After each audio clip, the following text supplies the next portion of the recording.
سورہ نمبر 27 النمل۔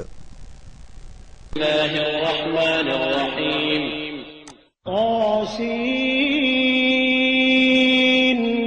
تلک آیات القرآن وکتاب مبین ہدی وبشری للمؤمنین۔ شروع اللہ کے نام سے جو بڑا مہربان نہایت رحم والا ہے۔ طاسین، یہ قرآن اور کتاب روشن کی آیتیں ہیں، مومنوں کے لیے ہدایت اور بشارت ہے۔ وہ جو نماز پڑھتے اور زکوٰۃ دیتے اور آخرت کا یقین رکھتے ہیں۔ جو لوگ آخرت پر ایمان نہیں رکھتے ہم نے ان کے اعمال ان کے لیے آراستہ کر دیے ہیں تو وہ سرگرداں ہو رہے ہیں۔ یہی لوگ ہیں جن کے لیے بڑا عذاب ہے اور وہ آخرت میں بھی بہت نقصان اٹھانے والے ہیں۔ اور تم کو قرآن خدائے حکیم و علیم کی طرف سے عطا کیا جاتا ہے۔ جب موسیٰ نے اپنے گھر والوں سے کہا کہ میں نے آگ دیکھی ہے، میں وہاں سے رستے کا پتہ لاتا ہوں یا سلگتا ہوا انگارہ تمہارے پاس لاتا ہوں تاکہ تم تاکو۔ جب موسیٰ اس کے پاس آئے تو ندا آئی کہ وہ جو آگ میں تجلی دکھاتا ہے بابرکت ہے، اور وہ جو آگ کے ارد گرد ہے، اور اللہ جو تمام عالم کا پروردگار ہے پاک ہے۔ اے موسیٰ، میں ہی خدائے غالب و دانا ہوں، اور اپنی لاٹھی ڈال دو۔ جب اسے دیکھا تو اس طرح ہل رہی تھی گویا سانپ ہے، تو پیٹھ پھیر کر بھاگے اور پیچھے مڑ کر نہ دیکھا۔ حکم ہوا کہ موسیٰ ڈرو مت، ہمارے پاس پیغمبر ڈرا نہیں کرتے۔ ہاں، جس نے ظلم کیا پھر برائی کے بعد اسے نیکی سے بدل دیا تو میں بخشنے والا مہربان ہوں۔ اور اپنا ہاتھ اپنے گریبان میں ڈالو، بے عیب سفید نکلے گا، ان 2 معجزوں کے ساتھ جو 9 معجزوں میں داخل ہیں۔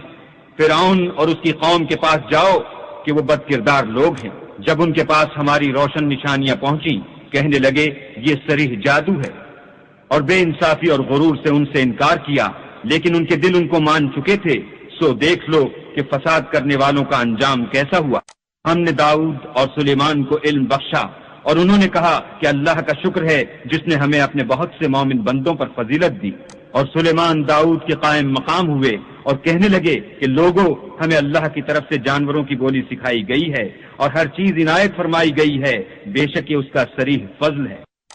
اور سلیمان کے لیے جنوں اور انسانوں اور پرندوں کے لشکر جمع کیے گئے اور وہ قسم وار کیے گئے تھے، یہاں تک کہ جب چونٹیوں کے میدان میں پہنچے تو ایک چونٹی نے کہا کہ چونٹیوں اپنے اپنے بلوں میں داخل ہو جاؤ، ایسا نہ ہو کہ سلیمان اور اس کے لشکر تم کو کچل ڈالیں اور ان کو خبر بھی نہ ہو۔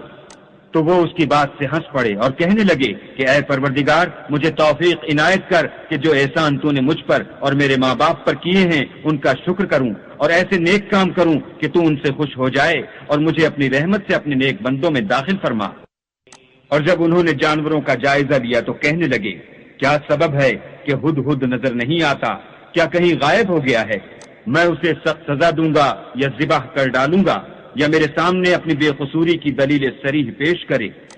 ابھی تھوڑی ہی دیر ہوئی تھی کہ ہدہد موجود ہوا اور کہنے لگا کہ مجھے ایک ایسی چیز معلوم ہوئی ہے جس کی آپ کو خبر نہیں، اور میں آپ کے پاس شہر سبا سے ایک یقینی خبر لے کر آیا ہوں۔ میں نے ایک عورت دیکھی کہ ان لوگوں پر بادشاہت کرتی ہے اور ہر چیز اسے میسر ہے اور اس کا ایک بڑا تخت ہے۔ میں نے دیکھا کہ وہ اور اس کی قوم اللہ کو چھوڑ کر آفتاب کو سجدہ کرتے ہیں، اور شیطان نے ان کے اعمال انہیں آراستہ کر دکھائے ہیں اور ان کو رستے سے روک رکھا ہے، بس وہ رستے پر نہیں آتے اور نہیں سمجھتے کہ اللہ کو جو آسمانوں اور زمین میں چھپی ہوئی چیزوں کو ظاہر کر دیتا اور تمہارے پوشیدہ اور ظاہر اعمال کو جانتا ہے، کیوں سجدہ نہ کریں؟ اللہ کے سوا کوئی عبادت کے لائق نہیں، وہی عرش عظیم کا مالک ہے۔ سلیمان نے کہا اچھا، ہم دیکھیں گے تو نے سچ کہا ہے یا تو جھوٹا ہے۔ یہ میرا خط لے جا اور اسے ان کی طرف ڈال دے، پھر ان کے پاس سے پھر آ اور دیکھ کہ وہ کیا جواب دیتے ہیں۔ ملکہ نے کہا کہ دربار والو، میری طرف ایک نامہ گرامی ڈالا گیا ہے، وہ سلیمان کی طرف سے ہے، اور مضمون یہ ہے کہ شروع اللہ کا نام لے کر جو بڑا مہربان نہایت رحم والا ہے۔ بعد اس کے یہ کہ مجھ سے سرکشی نہ کرو اور مطیع و منقاد ہو کر میرے پاس۔ خط سنا کر کہنے لگی کہ اے اہل دربار، میرے اس معاملے میں مجھے مشورہ دو، جب تک تم حاضر نہ ہو اور صلاح نہ دو میں کسی کام کو فیصل کرنے والی نہیں۔ وہ بولے کہ ہم بڑے زوراور اور سخت جنگجو ہیں اور حکم آپ کے اختیار ہے، تو جو حکم دیجیے گا اس کے معال پر نظر کر لیجیے گا۔ اس نے کہا کہ بادشاہ جب کسی شہر میں داخل ہوتے ہیں تو اس کو تباہ کر دیتے ہیں اور وہاں کے عزت والوں کو ذلیل کر دیا کرتے ہیں، اور اسی طرح یہ بھی کریں گے۔ اور میں ان کی طرف کچھ تحفہ بھیجتی ہوں اور دیکھتی ہوں کہ قاصد کیا جواب لاتے ہیں۔ جب قاصد سلیمان کے پاس پہنچا تو سلیمان نے کہا، کیا تم مجھے مال سے مدد دینا چاہتے ہو؟ جو کچھ اللہ نے مجھے عطا فرمایا ہے وہ اس سے بہتر ہے جو تمہیں دیا ہے۔ حقیقت یہ ہے کہ اپنے تحفے سے تم ہی خوش ہوتے ہوگے۔ ان کے پاس واپس جاؤ، ہم ان پر ایسے لشکر لے کر حملہ کریں گے جن کے مقابلے کی ان میں طاقت نہ ہوگی، اور ان کو وہاں سے بے عزت کر کے نکال دیں گے اور وہ ذلیل ہوں گے۔ سلیمان نے کہا کہ اے دربار والو، کوئی تم میں ایسا ہے کہ قبل اس کے کہ وہ لوگ فرما بردار ہو کر ہمارے پاس آئیں، ملکہ کا تخت میرے پاس لے آئے؟ جنات میں سے قوی ہیکل جن نے کہا کہ قبل اس کے کہ آپ اپنی جگہ سے اٹھیں میں اس کو آپ کے پاس لا حاضر کرتا ہوں، اور مجھے اس پر قدرت بھی حاصل ہے اور امانت دار بھی ہوں۔ ایک شخص جس کو کتاب الہی کا علم تھا کہنے لگا کہ میں آپ کی آنکھ کے جھپکنے سے پہلے پہلے اسے آپ کے پاس حاضر کیے دیتا ہوں۔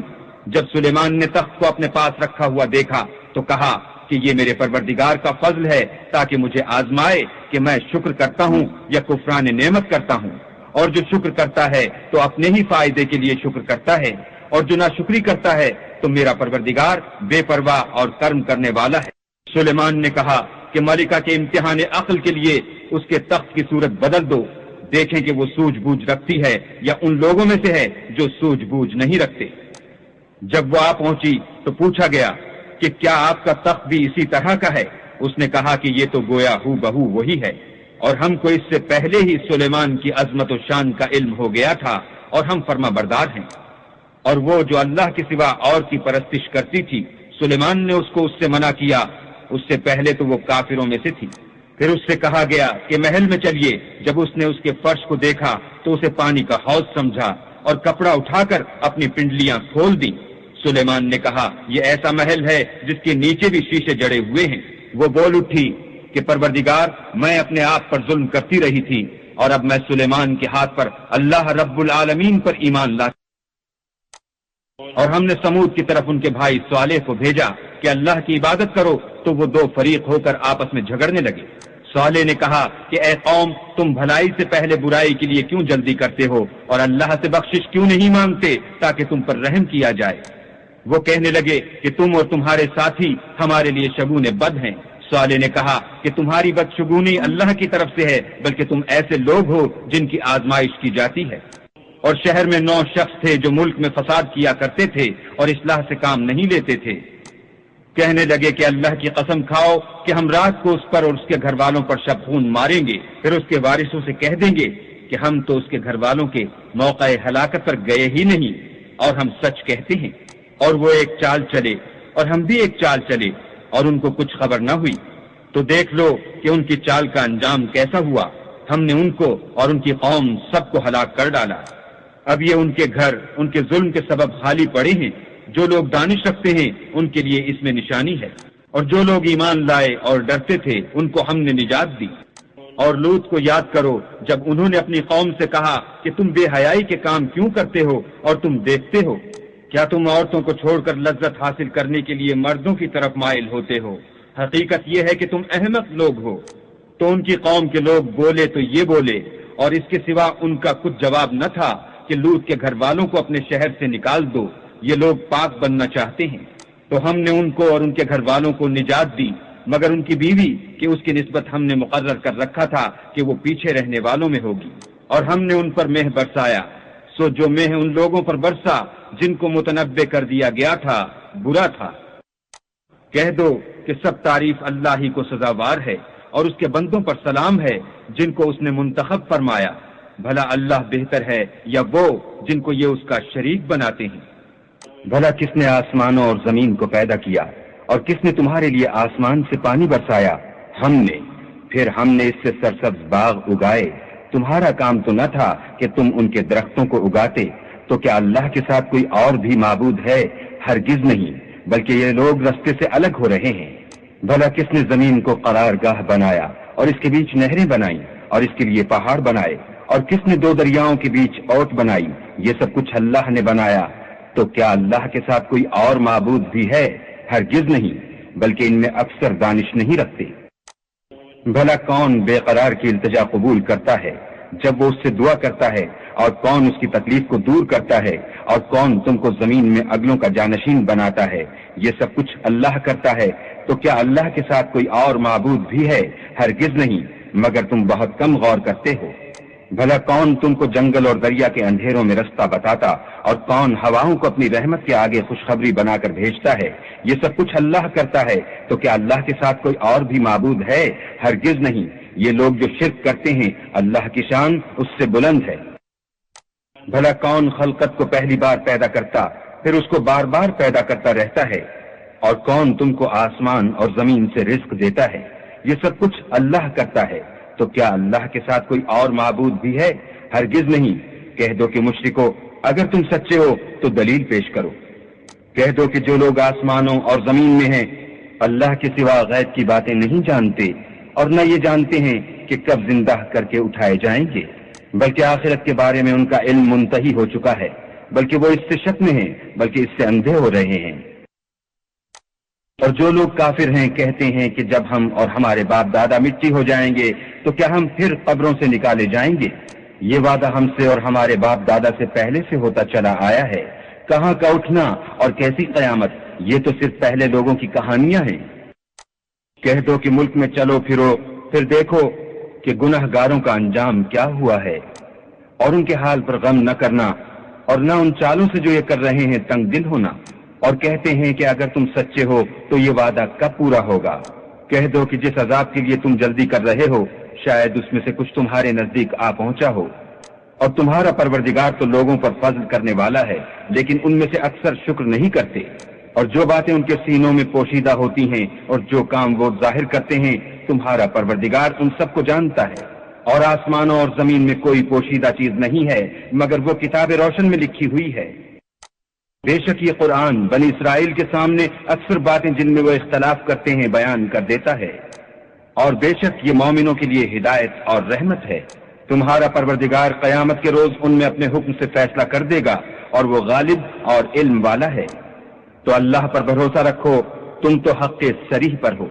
کچھ شک نہیں کہ تم مردوں کو بات نہیں سنا سکتے، اور نہ بہروں کو جبکہ وہ پیٹھ پھیر کر پھر جائیں آواز سنا سکتے ہو، اور نہ اندھوں کو گمراہی سے نکال کر رستہ دکھا سکتے ہو۔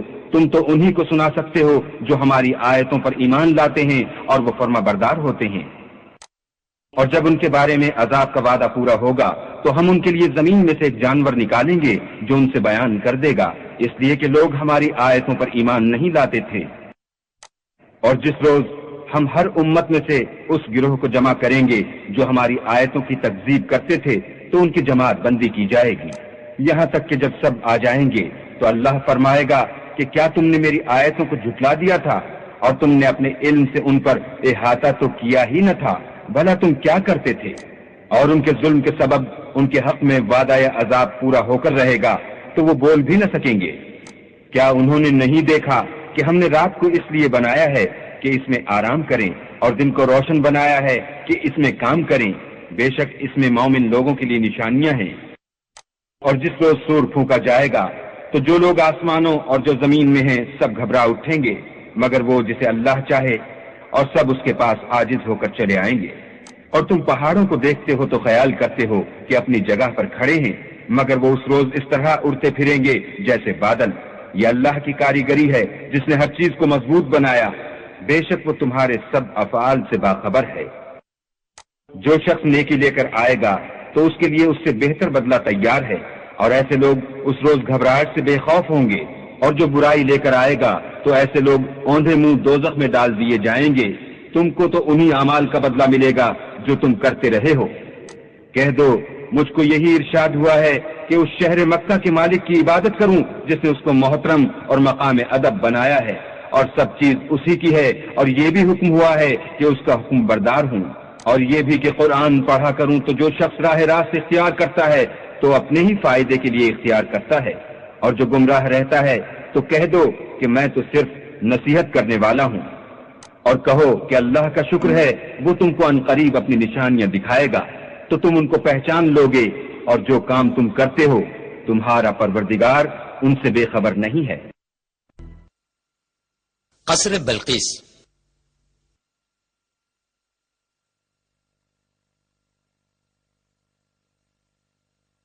فلسطین میں داؤد علیہ السلام کا صاحبزادہ پیغمبر سلیمان علیہ السلام باپ کے بعد بادشاہ بن گئے۔ ان کی کئی معجزات میں پرندوں اور جانداروں کی زبان سمجھنے اور ان سے بات کرنے کی صلاحیت بھی تھی۔ یمن کے مغرب کے قریب رہنے والے قبیلہ سبا اپنی ملکہ بلقیس کی قیادت میں سورج کی پوجا کرتے ہیں۔ ایک پرندے نے یہ دیکھا، ایک دن اس نے سلیمان علیہ السلام کو یہ بات سنائی، یہ بلقیس کے مندر کا کھنڈر ہے جہاں سورج کی پوجا ہوتی تھی۔ بلقیس سلطنت بنی طبع کی ملکہ تھی۔ حضرت سلیمان علیہ السلام نے ان کے نام پر ایک خط لکھا جو خدا کے نام سے شروع کرتا ہے، جس میں لکھا ہے کہ مخلوق کی پرستش چھوڑ دو، اس خدا کی عبادت کرو جو اس کائنات کا خالق اور پروردگار ہے۔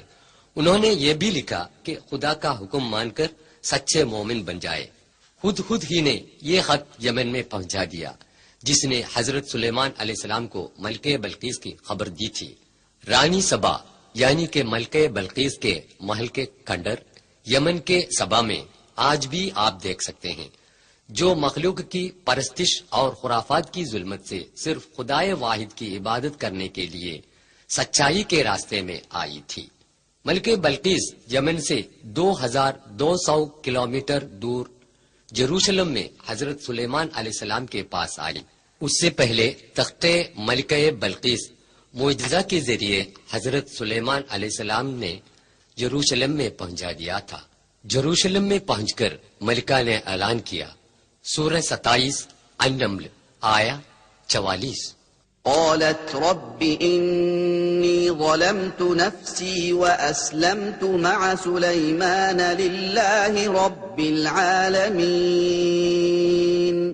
اے میرے پروردگار، میں نے اپنے نفس پر ظلم کیا اور میں سلیمان علیہ السلام کے ساتھ اللہ رب العالمین کی فرما بردار ہوں۔